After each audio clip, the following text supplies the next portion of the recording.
On my way. I'm on my way to the freedom land. Said I'm on my way to the freedom land. Said I'm on my way to the freedom land. Said I'm on my way. Great God, I'm on my way. I'm on my way. Woo. We are so glad you are here. This is the best place to be in Atlanta, Georgia on a Sunday morning. Maybe best place anywhere. I don't know.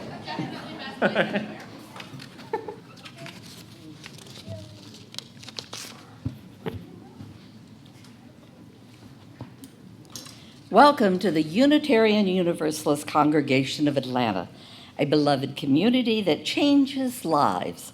I'm Jackie Spearman, and I'm so glad you're here this morning. Wherever you are from and whomever you love, you are welcome. If this is your first time, or if you've not had the chance, please stop by our Welcome Center, which is now located in the social hall by the bulletin boards. There you can sign up to receive information about services and programs being presented over the next several weeks. Today, our children and youth are with us for the first part of worship and before they go out to their religious education classes. Find out more about our offerings in the order of service.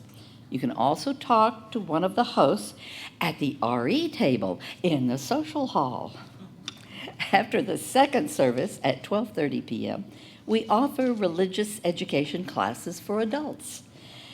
And once again, take a look in the order of service for more information.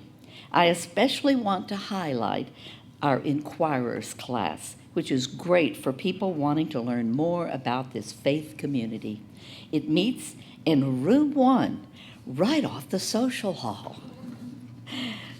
Do you want to be in fine voice for Taryn Strauss's ordination later this Sunday afternoon? Then join Singing for Non-Singers in the sanctuary at 12:30. People always think that singing is something people are born with, and only some people are blessed with a nice singing voice. But UUCA Director of Music, Don Milton III, disagrees. He says singing is a skill that can be learned like any other skill, more like drawing or sewing than like athletic prowess. In this hour-long session, we will talk about the anatomy of the voice, make some noise together, and answer any questions you've maybe been afraid to ask about the amazing instrument we all carry around with us. This is one session class, open to anybody and everybody. Last year, during Earth Day, we filled out pledges to help the environment on a daily basis. Now, our UU Combat Climate Change team has made an exciting proposal to help us do that. Each of us can make a commitment to bring our own mugs from home to drink coffee during social hour. This will serve to help the environment by reducing paper and styrofoam waste that goes to our landfills.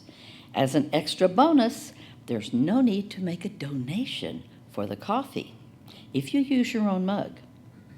No free cleanup, however, so please take your cup home with you. We will also be changing from styrofoam cups to compostable coffee cups in the near future, so participate if you can.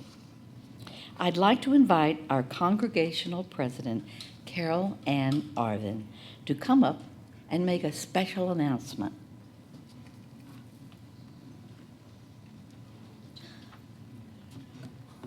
like it to be really tall today. All righty then. Hi, everybody. On Sunday, May 19th at 1:30 p.m., our annual election meeting will take place here in the sanctuary. We will elect our president-elect, 4 at-large board trustees, and 3 nominating committee members. We will also hear an update on UUCA's financial status and revisions to our 2019 budget from Finance Trustee Bryce Thomason, a report from UUCA Endowment Fund President Eric Pohl, and the minister's executive report will be given by soon-to-be Reverend Taryn Strauss. Yay!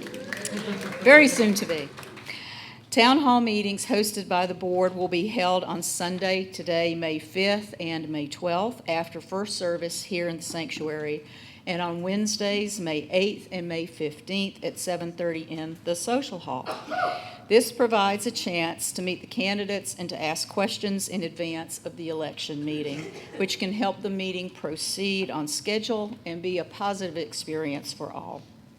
All are invited to attend the town halls and the congregational meeting. But per our bylaws, only members who joined UUCA on or before March 20th, 2019, which is at least 60 days prior to the meeting, or youth who choose to become members on their bridging ceremony day, and in both cases who have made an annual financial contribution of record, those folks are eligible to vote. Absentee ballots for the board and nominating committee positions are available in the UCA reception area for voting members who cannot attend the congregational meeting. Actually, I haven't Xeroxed them yet, so they'll be available like right after the service. Child care will be provided for the election meeting. Please reserve space for your child by using the About Us Visiting with Kids child care link at uuca.org. We thank you for your commitment to UUCA, our beloved community that changes lives. And we look forward to seeing you at today's town hall or another one, and on May 19th at the election meeting. Thank you so much. Thanks.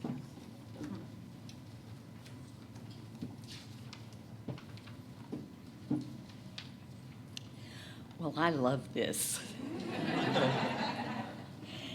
And now, be sure to take this moment to put your cell phone in its most reverent position. Thank you. Once again, we're glad you're here on this beautiful, mostly beautiful morning. Thank you.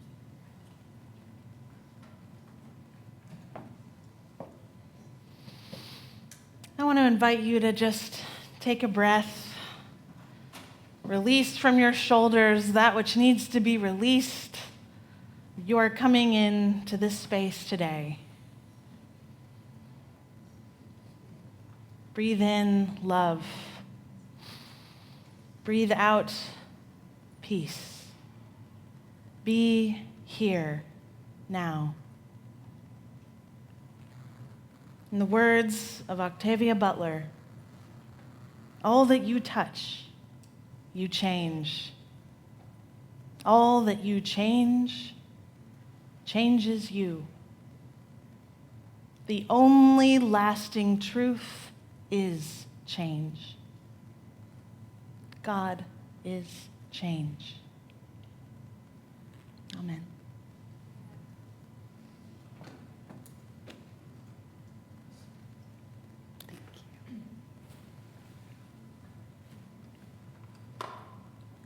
Once upon a time, there was a wise man who used to go to the ocean to do his writing.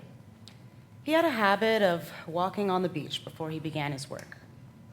So one day, walking along the shore, as he looked down the beach, he saw a human figure moving like a dancer.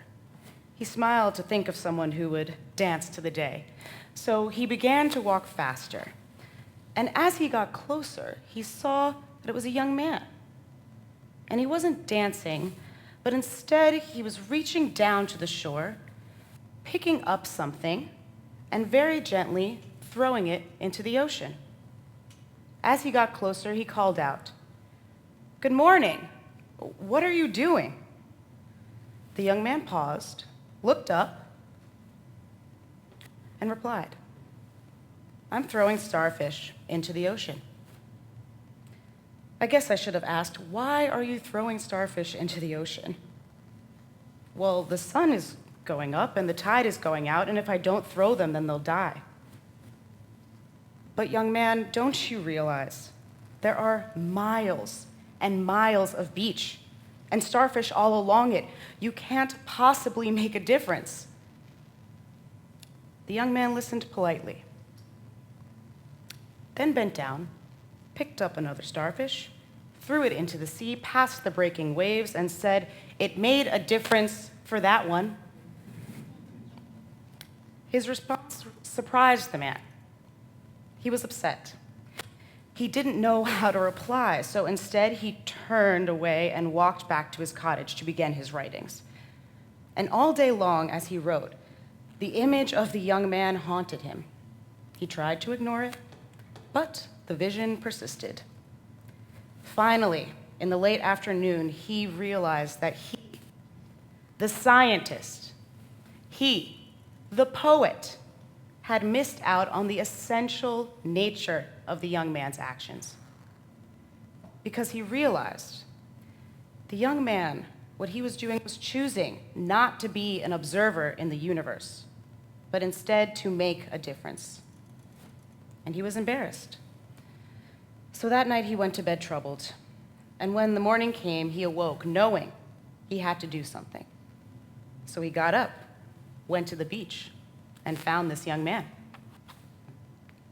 And with him, he spent the morning throwing starfish into the ocean. You see, what that man's action represented is something that is special in each and every one of us. We have all been gifted with the ability to make a difference. And if we can, like that young man, become aware of this gift, we gain, through the strength of our vision, the power to shape the future.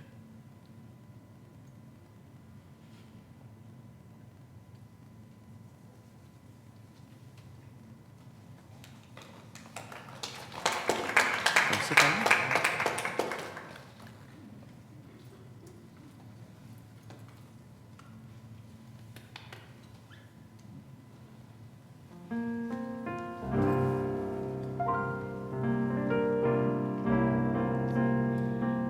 I woke up this morning with my mind stayed on freedom. I woke up this morning with my mind stayed on freedom. I woke up this morning with my mind stayed on freedom. Hallelujah, hallelujah, hallelujah.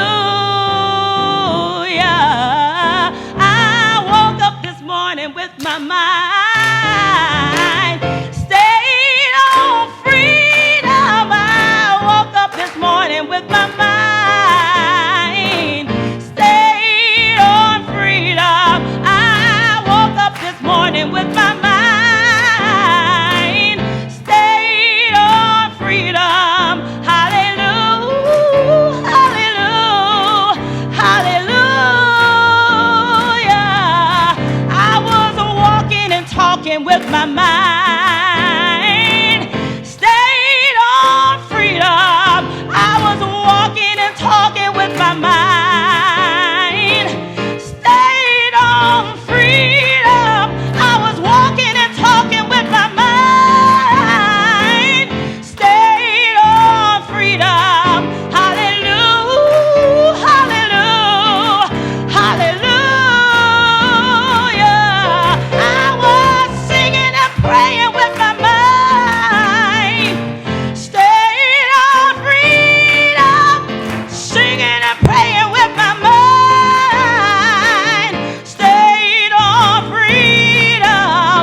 with my mind. Stayed on freedom. Woke up this morning with my mind. Stayed on freedom. I woke up this morning with my mind. Stayed on freedom. Hallelujah. Hallelujah. Hallelujah. Hallelujah. Hallelujah. Hallelujah.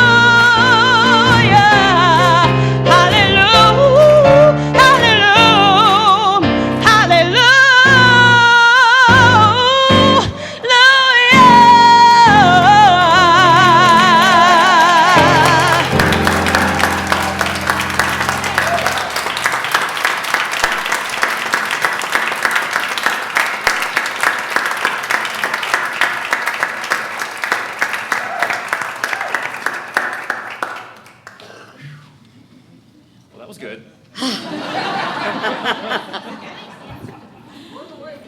Okay.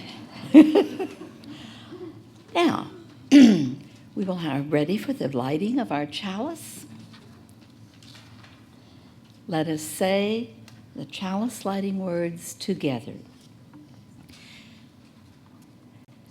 May the light of this flame illuminate our tradition of seeking, invite all who yearn for acceptance, and ignite our passion for justice and peace.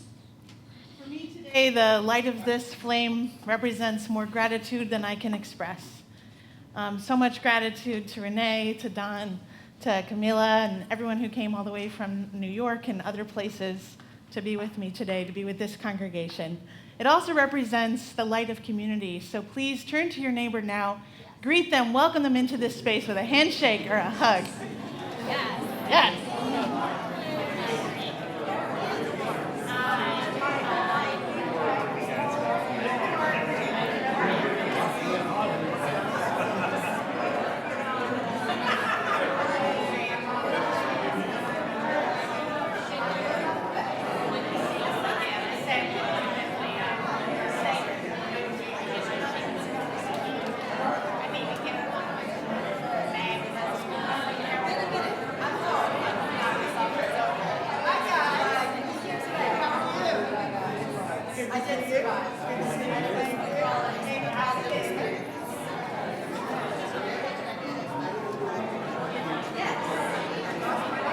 And our children and youth will head to their RE classes.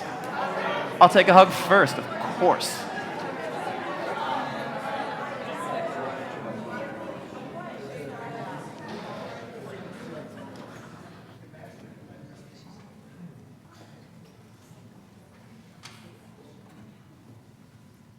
This is Jamal. Jamal is a boy who lives in a poor neighborhood. He has a friend named Kevin, who lives in a wealthy neighborhood.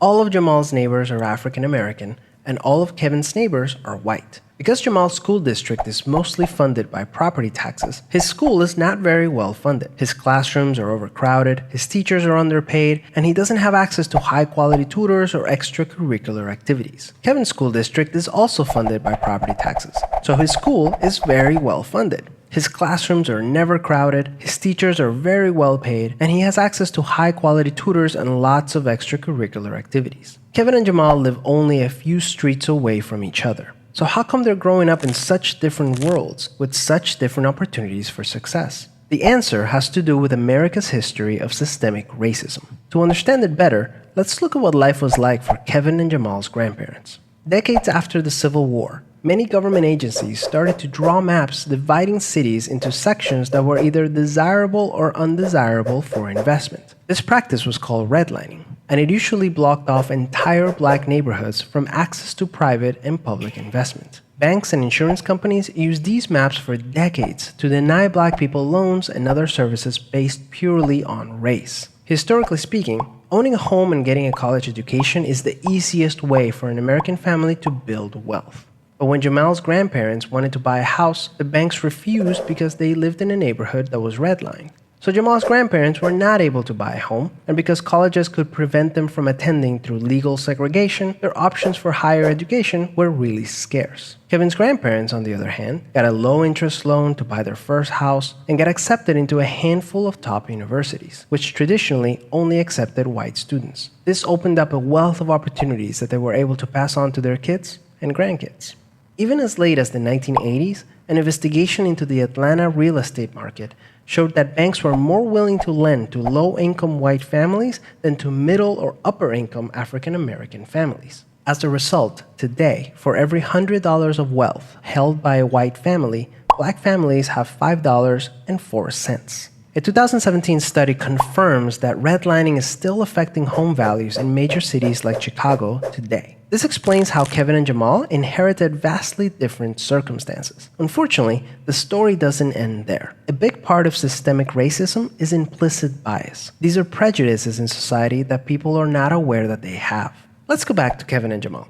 Against all odds, Jamal manages to be the only student from his high school to get accepted into a great university, the same one that Kevin and his high school friends are attending. But after Kevin and Jamal both graduate, Jamal notices that his resume isn't drawing as much interest as Kevin's, even though they graduated from the same program with the exact same GPA. Unfortunately for Jamal, studies show that resumes with white-sounding names get twice as many callbacks as identical resumes with black-sounding names. Implicit bias is one of the reasons why the black unemployment rate is twice the rate of white unemployment, even among college graduates today. You can see evidence of systemic racism in every area of life. The disparities in family wealth, incarceration rates, political representation, and education are all examples of systemic racism. Unfortunately, the biggest challenge with systemic racism is that there's no single person or entity responsible for it, which makes it very hard to solve.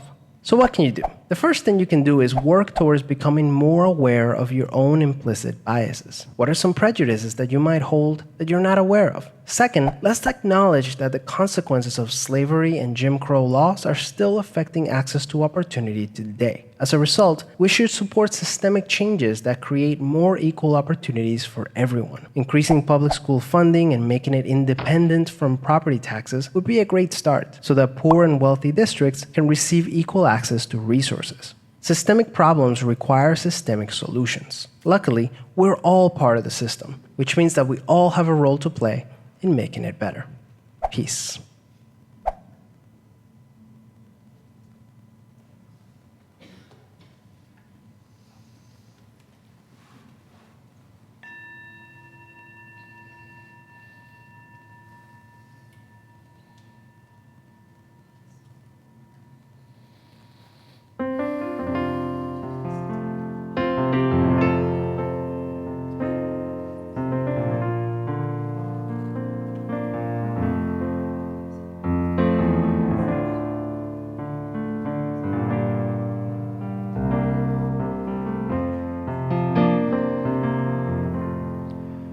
I've got peace like a river. I've got peace like a river. I've got peace like a river in my soul. I've got peace like a river. I've got peace like a river. I've got peace like a river in my soul. I've got joy like a fountain. I've got joy like a fountain. I've got joy like a fountain in my soul. I've got joy like a fountain. I've got joy like a fountain. I've got joy like a fountain in my soul. I've got love like an ocean.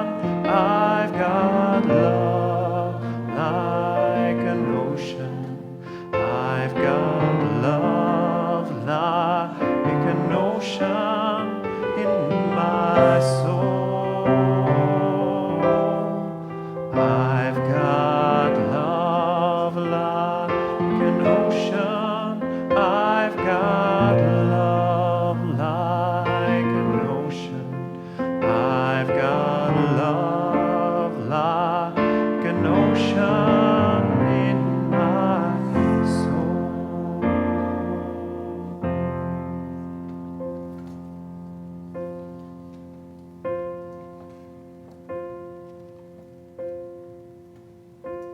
Let us put hands upon hearts, feel the warm connection there. Let love in this moment flow. Say to yourself silently, I will love myself. I will love others. And that love will heal the world.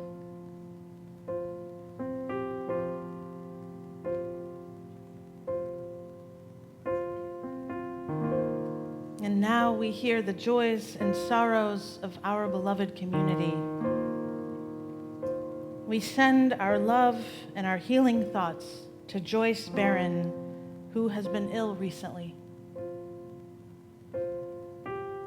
We are holding in our hearts Deanne Peterson, whose mother, Norma Peterson, died on Friday night. She died peacefully in her home as she wanted, surrounded by her daughters in Montana. Deanne welcomes cards or emails.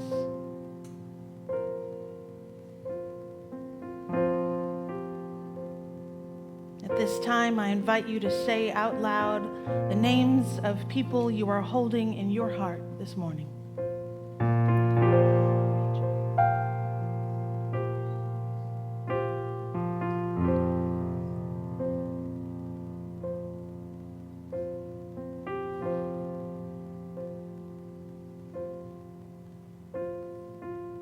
As humans have gathered for millennia, so we gather on this day to gently surrender to something beyond ourselves, to humbly acknowledge our mistakes, to ask forgiveness, to seek hope and renewal,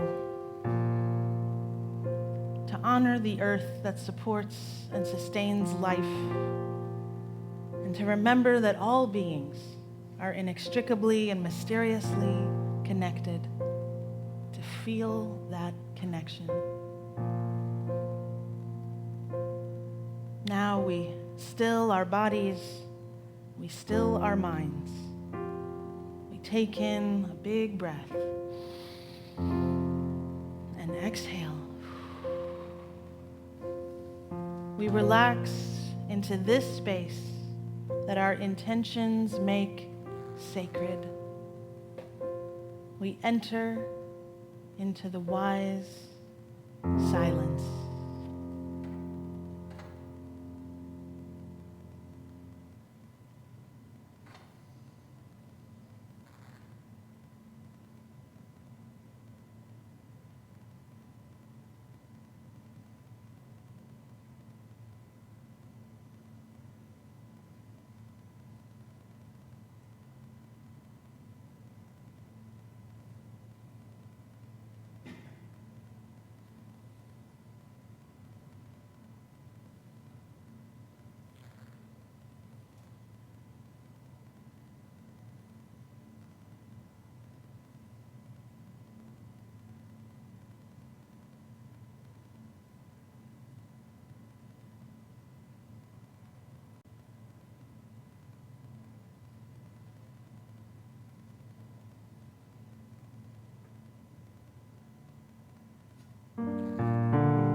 Last week, 115 of us tended the fires of a new tradition, the annual congregational retreat. We gathered at the Mountain Retreat and Learning Center, a sacred gathering place for Unitarian Universalists all across the country. We ranged from age 1 up to age 91, singing joyful songs at mealtimes and around the campfire, sharing our stories and our special talents with one another. After Sunday service at the mountain, one person said through tears, "I didn't know church could feel like this." Together, 115 of us committed to spend a weekend together high on a mountaintop to learn from each other, deepen our relationships, and find some space and rest high above the troubles of the world below. I attended the retreat, and I am here to say gathering at the mountain last weekend was like being ambushed by love, a fulfillment of yearnings some of us had not even been aware that we were experiencing. Sharing unhurried time in such a wondrously beautiful space was a gift of opportunity, nurturing each other, growing closer in our friendships, and weaving new relationships with newly discovered friends. By Sunday, the joy was felt so strong that everyone was saying, "We must do this every year." Well, at least everyone I saw that morning said that. And the best surprise was coming home to learn, yes, we are going back next year. This congregation, when it puts its mind to something, is powerful beyond belief. What other lives can we transform together? What other healing spaces can we create in our world? Let's find out together. The offering will now be given and gratefully received.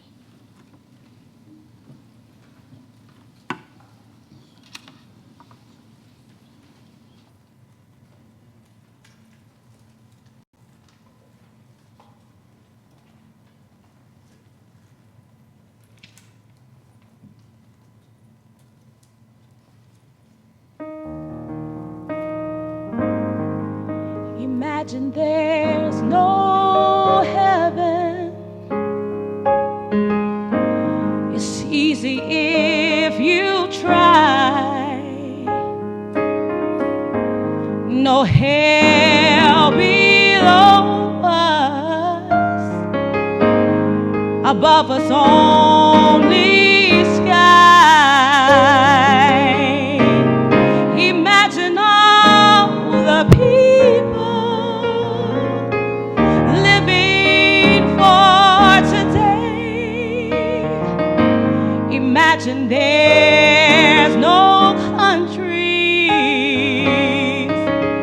It isn't hard to do. Nothing to kill or die for, and no religion too. Imagine all the people living life in peace. You may say that I'm a dreamer, but I'm not the only one. I hope someday you will join us, and the world will be at one.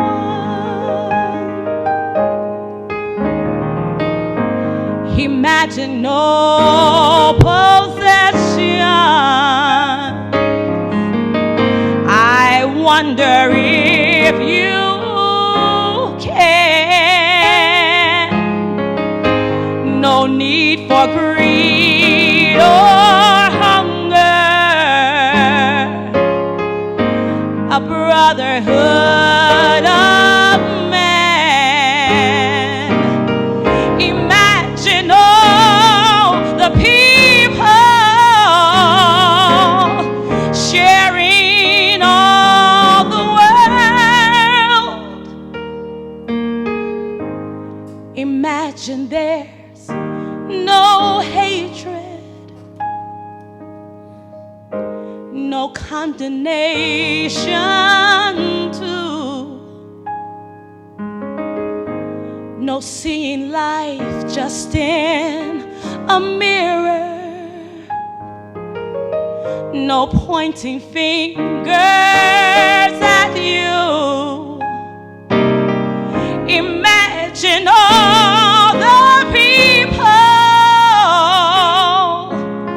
living as we're made.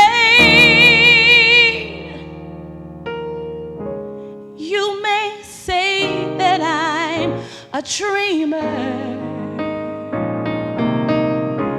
but I'm not the only one. I hope someday that you will join us, and the world will be as one,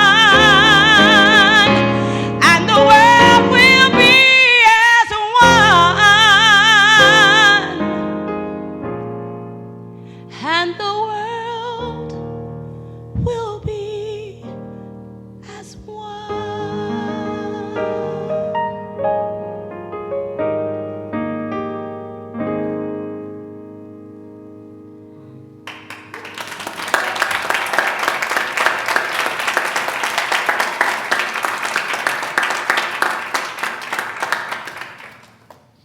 You know, Renee, some of us have to preach after this. It's really not.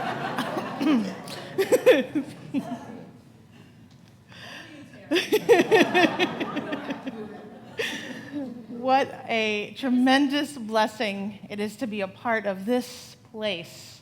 All the beauty and connection that is created here and found here. If you are ever lost, I hope you find yourself here. Blessings on this gift. May it go far and wide to bring connection and hope to so many of us, so many beyond us. Blessed be. Amen. And now, please join me in the dedication of the offering, which is found in your order of service or on the screen. To the work of this congregation, which is weaving a tapestry of love and action we call community, we dedicate our lives and these our offerings.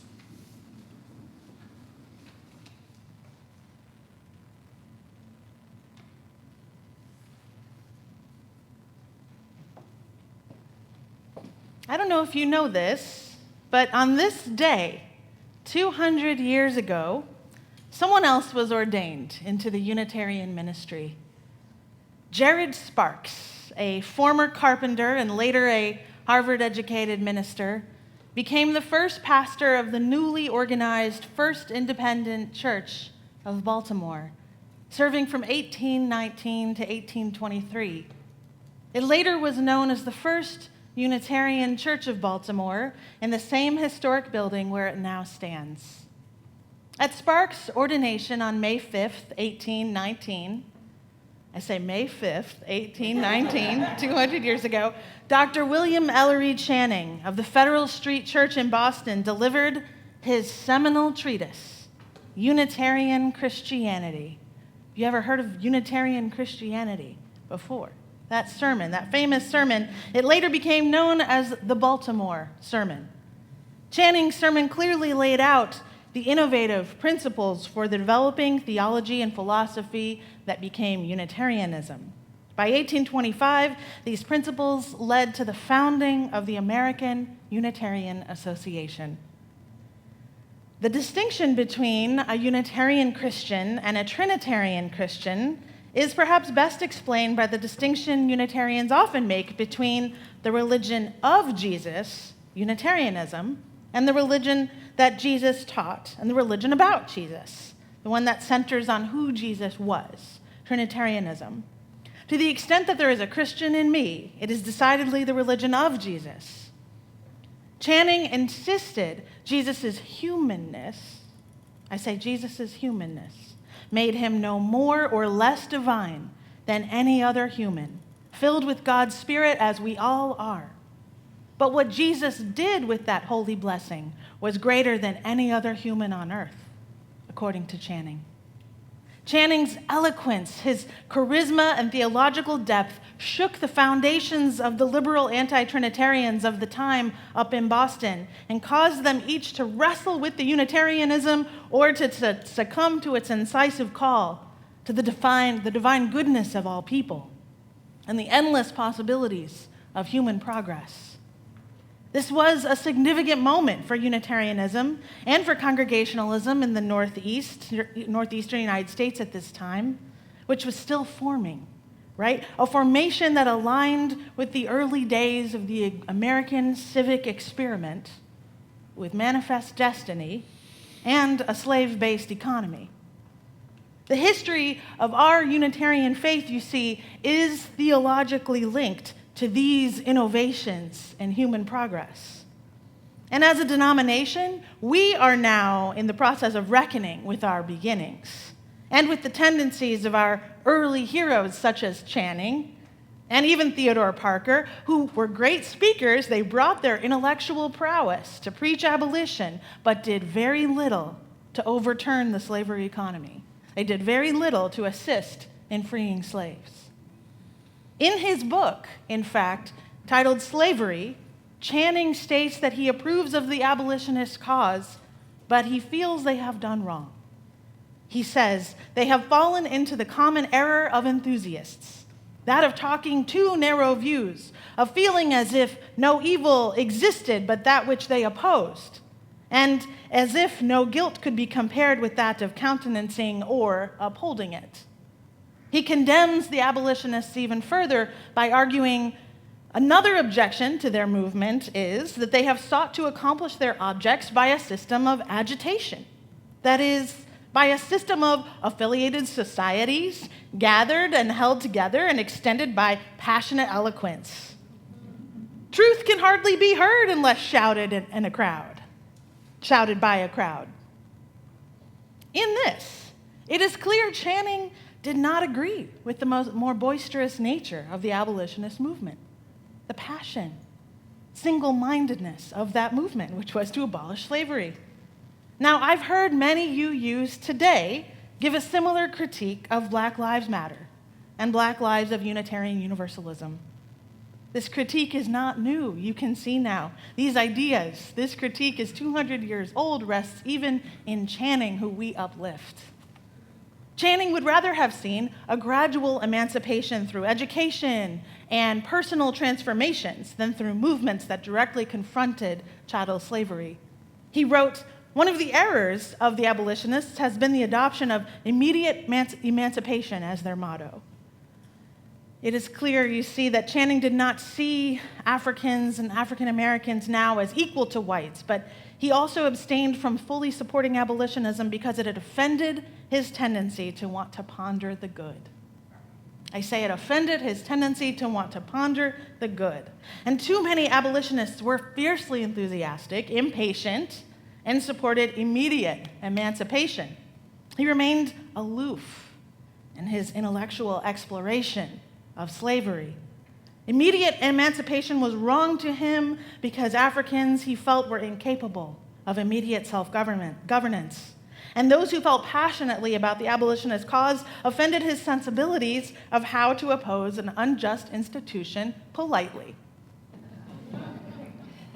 Channing's tendency to want to retain the social order and his romantic racism allowed him to take a very minimal role in the slavery debate overall. Approximately the last 12 years of his life did contribute to the cause of abolitionism. This, however, was largely through writings and sermons. It is clear that Channing's efforts were minimal in the actual fight for freedom and equality for African people.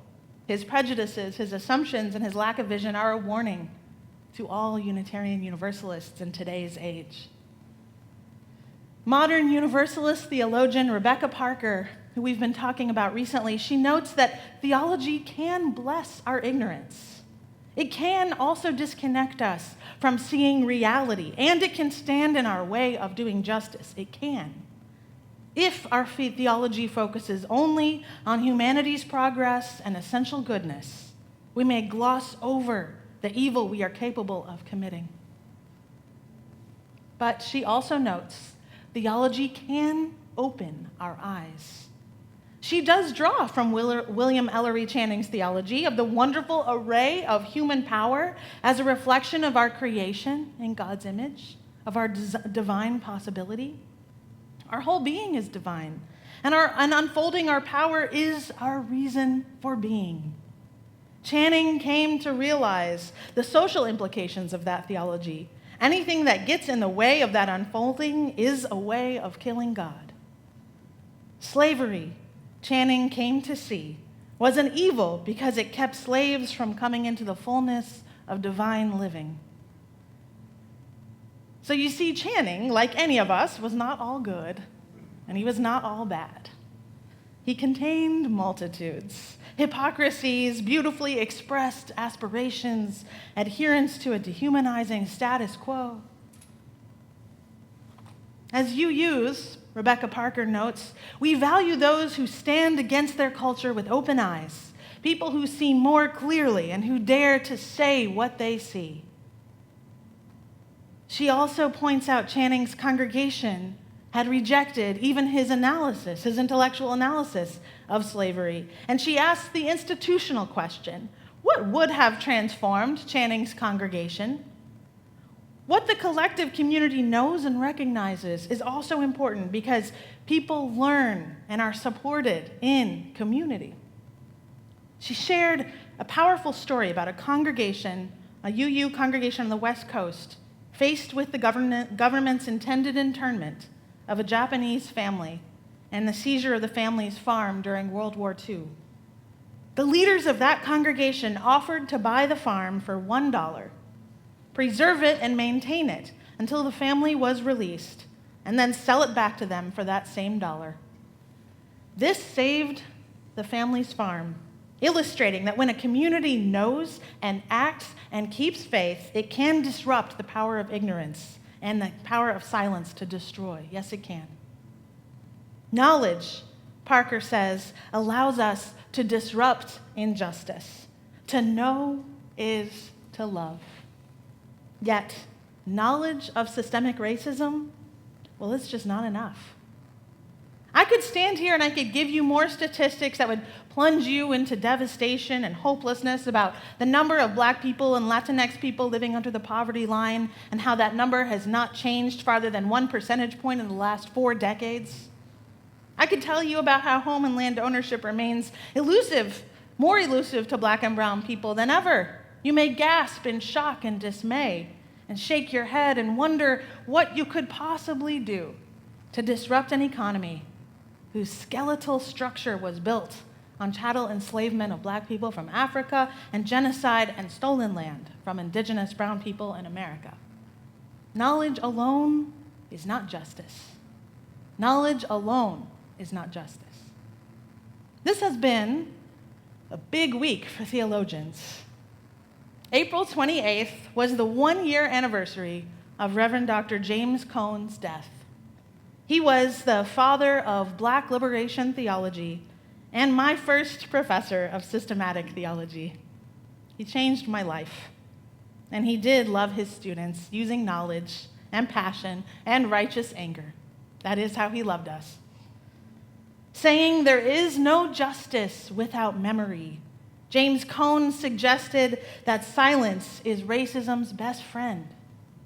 Most whites, he said, don't like to talk about racism because it makes them feel guilty, a truly uncomfortable feeling. I should say he said this at General Assembly to Unitarian Universalists in the year 2000. But how uncomfortable does racism make its victims, he asked. When oppressive history is hidden, the victims are made the oppressors, and the oppressors are made into the victims.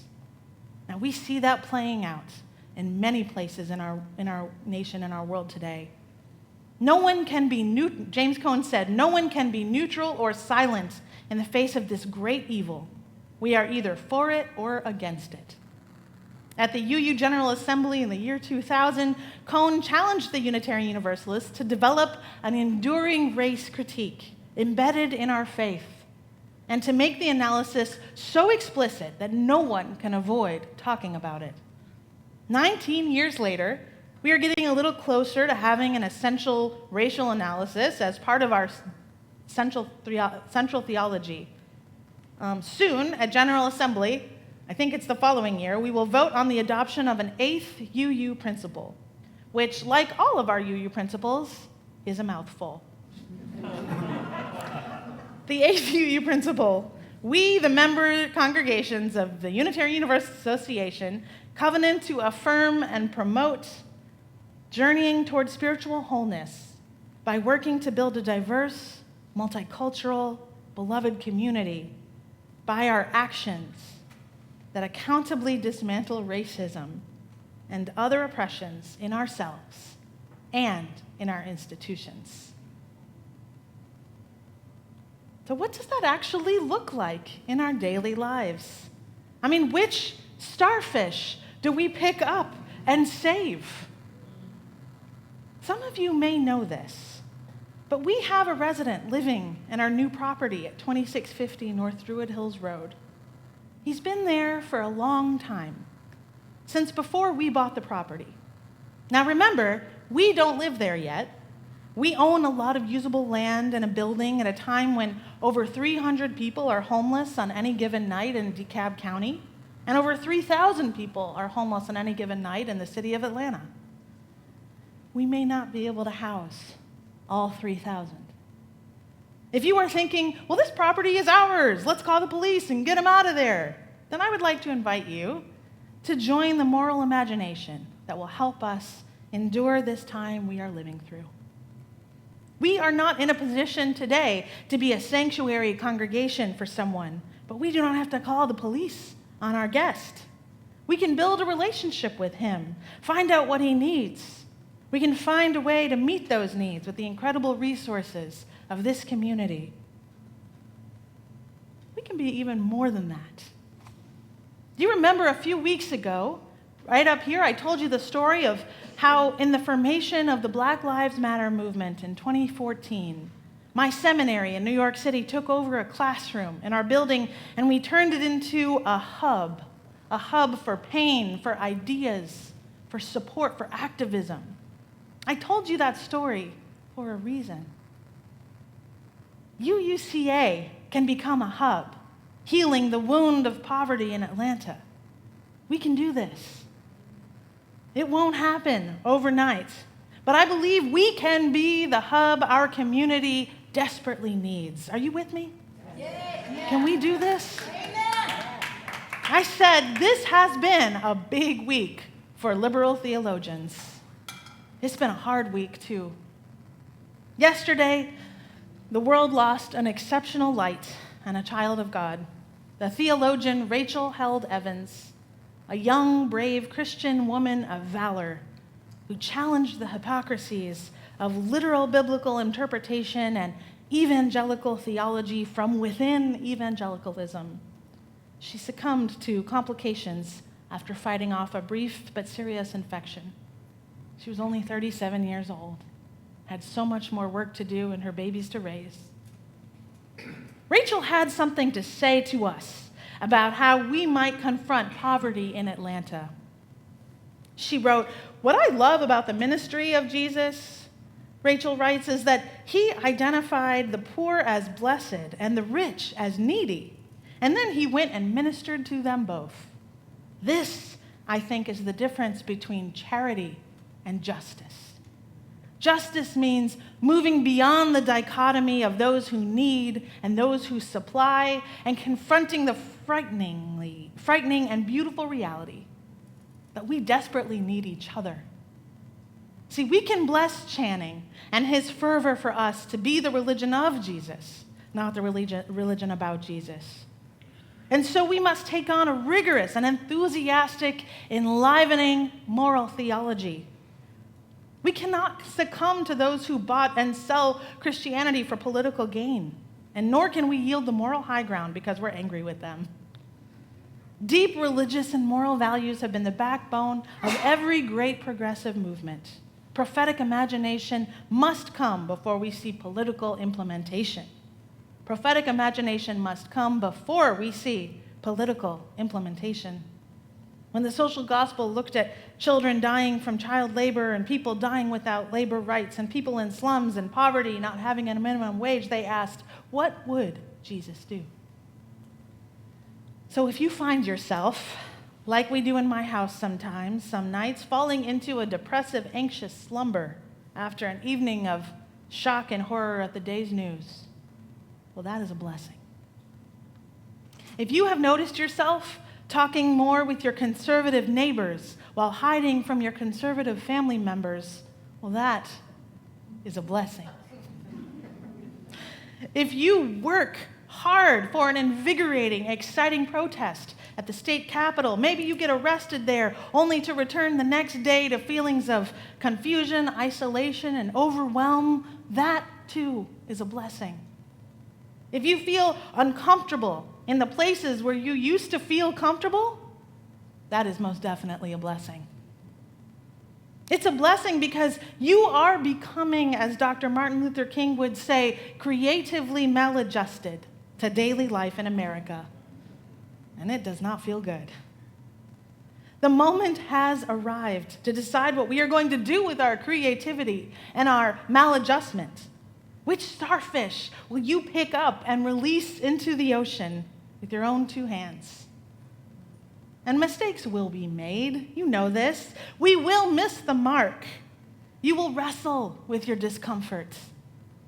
Let us, your congregation, love you through it. Let Goddess love you through it. Let Spirit love you through it. Let your community love you through it. What we are all going through is what Reverend William Barber calls the birthing pains of the Third Reconstruction. That this has all been politically planned. That this is now the manifestation of the Southern strategy from 50 years ago. And Kay Johnson and Christine Strain and others who are doulas and midwives will be happy to know we have midwives through this birthing process of the Third Reconstruction. Prophets walk among us. Even now. After all, our second UU source invites us to look at the prophets, the words and the deeds of people who challenge us to confront powers and structures of evil with justice, compassion, and love. Reverend William Barber challenges us to confront powers and structures of evil with justice and compassion. He asks us to work with all of our might on this issue of voter suppression, particularly in the South. Barber connects the continuing trends of racism and poverty. He connects them right to the increased disenfranchised in our region today. He is traveling across our United States, reviving Dr. King's Poor People's Campaign, and UUs are meeting him and joining the effort in every town and every city. Perhaps you are waiting for things to calm down in your life. Perhaps you're waiting for your kids to finish school, or you're waiting to just get through a certain phase of life. Well, friends, we cannot afford to wait. We cannot afford to wait. We desperately need each other. Let the people Channing called us to be in his fiery sermon, preached 200 years ago today in Baltimore. Let us be those people. So I will close by reading Channing's charge to the newly ordained minister, Reverend Jared Sparks, in his Baltimore sermon, Remembering Channing Contained Multitudes.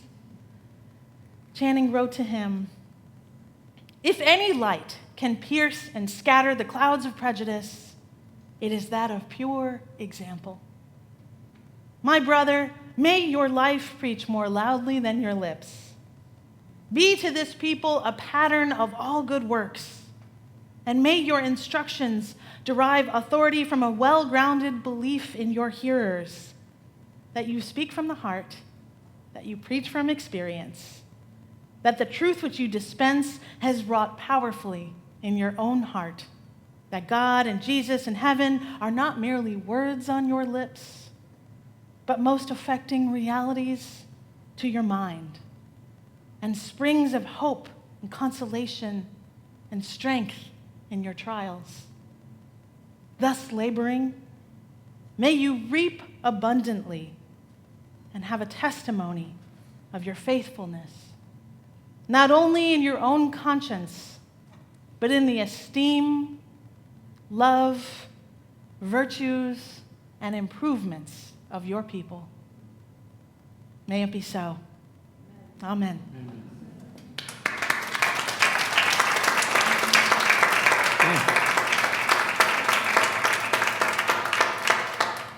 Are you ready to get out there? Yeah, me too. Huh. It's good. I'm going to invite Renee to join me on this last hymn. This is a hymn that I honestly thought was in our hymnal until I programmed it for this morning, and it's not, but it doesn't matter. We're going to sing the lyrics off the screen. Anyway, it's Ain't Gonna Let Nobody Please Rise in body or in spirit. If you don't know the first verse, there's a bunch of verses.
Let no hatred turn me around. Gonna keep on walking, keep on talking, marching into freedom land. Ain't gonna let the administration turn me around. No, no, turn me around, turn me around. Ain't gonna let the administration turn me around. Gonna keep on walking, yeah, keep on talking, marching into freedom land. Ain't gonna let injustice turn me around, turn me around. No, no, turn me around. Ain't gonna let injustice turn me around. Gonna keep on walking, keep on talking, marching into freedom land. Ain't gonna let nobody, ain't gonna let nobody turn me around. No, no, turn me around, turn me around. Ain't gonna let nobody turn me around. Gonna keep on walking, keep on talking, marching into freedom land.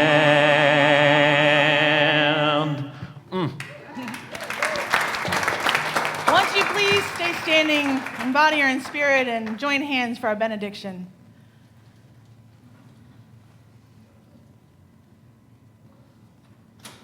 These hands you are holding beautifully, fearfully made. These hands you are holding, well, you gotta not let anybody turn these hands around.